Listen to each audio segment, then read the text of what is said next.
This morning, Arizona Senator John McCain. He's the top Republican on the Senate Armed Services Committee. Senator, good to have you with us. You had been calling for this no-fly zone for some time. I do want to get first your take on the breaking news. We just heard a little bit from David Martin, but about the plane that went down in Libya, a pilot, a weapons systems officer on board. Both were told had just minor injuries. This really, though, hits home for so many Americans and makes this a bit more real. How prepared do we need to be that there could be, in a situation like this, perhaps a different outcome? Well, Erica, I think that it's from initial reports, it was mechanical failure, not enemy fire, and we're obviously happy that the news reports are that the pilot and crew were rescued. But we are in a combat, and our pilots are trained to fly in combat, and let's hope there are no more mechanical failures. I don't think that should detract from the fact that the no-fly zone has been implemented very quickly, much more quickly than many in the Pentagon predicted, and it has been very effective. Now we need to have a no-drive zone, unfortunately. But let's stick with the no-fly zone for just a minute. You say it's been very effective. The headline in the New York Times this morning reads, "The objective is near." But there's some confusion as to what exactly the objective is here. What is your understanding of the end goal?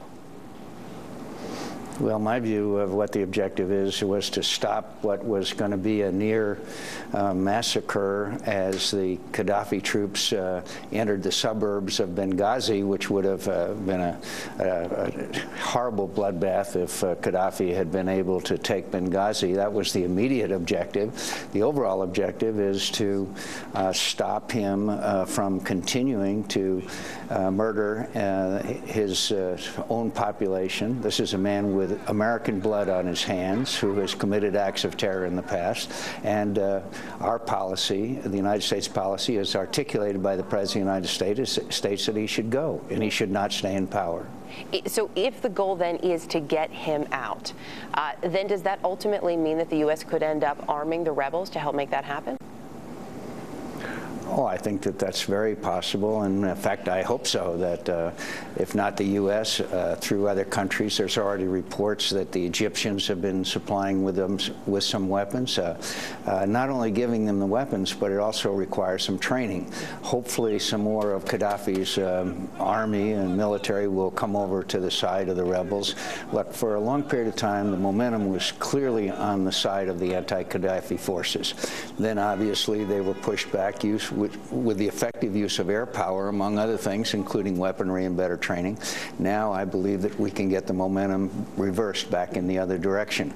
But it's going to be tough because there are some cities like Misrata that they're already inside of. When you talk about your hope to actually arm the rebels, how confident are we that these folks, that A, we know who they are, and B, they're not connected to some terrorist organization like al-Qaeda and will not ultimately turn on the United States and U.S. allies? Well, what we know of them so far, obviously, are that the former justice minister and others, and a government has been formed, part of that government, but Gaddafi is a proven quantity. He had the blood of Americans is on his hands because he was responsible for the bombing of Pan Am 103. He has been involved in other acts of terror. And by the way, it does take time, as it did during the period of the Russian occupation of Afghanistan, but we were able to provide them with some weapons and wherewithal to cause the Russians to leave Afghanistan.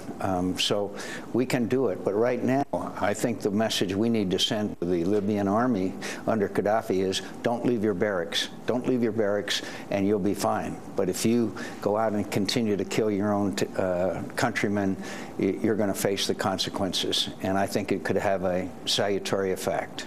Senator John McCain, thanks. Now here's Chris. Erica, thank you. Now to the latest on the